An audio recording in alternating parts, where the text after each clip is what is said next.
সাদাকাতুল ফিতর বিষয় আজকের এই মজলিস হয়েছে। যে পণ্যগুলো হাদিস শরীফে বলা হয়েছে নিসফ সা আদায় করার জন্য, কোনো পণ্যের ব্যাপারে বলা হয়েছে এক সা আদায় করার জন্য, সেটা আমাদের টাকার মূল্যে কত হয় ওটা ইসলামিক ফাউন্ডেশন সাধারণত বলে থাকেন। আজকে ওই বিষয় মজলিস হলো, তো সেই তালিকাটা এখন আমাদের ডক্টর হারুনুর রশিদ পড়ে শুনিয়ে দেবেন আপনাদেরকে ইনশাআল্লাহ।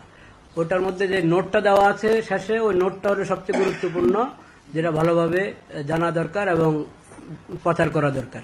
1447 হিজরি 2026 খ্রিস্টাব্দ সালের সাদাকাতুল ফিতর হার নির্ধারণ সংক্রান্ত সভার সিদ্ধান্ত।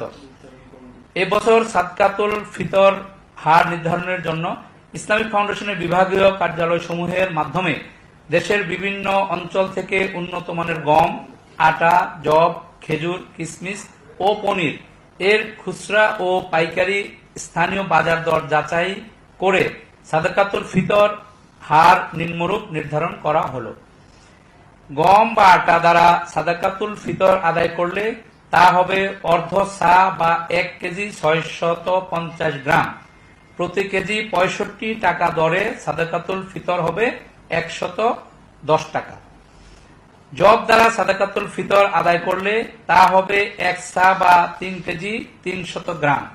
প্রতি কেজি 180 টাকা দরে সাদাকাতুল ফিতর হবে 595 টাকা। খেজুর দ্বারা সাদাকাতুল ফিতর আদায় করা হলে তা হবে 1 সা বা 3 কেজি 300 গ্রাম। প্রতি কেজি 750 টাকা দরে সাদাকাতুল ফিতর হবে 2475 টাকা। কিশমিশ দ্বারা সাদাকাতুল ফিতর আদায় করলে তা হবে 1 সা বা 3 কেজি 300 গ্রাম। প্রতি কেজি 800 টাকা দরে সাদাকাতুল ফিতর হবে 2640 টাকা।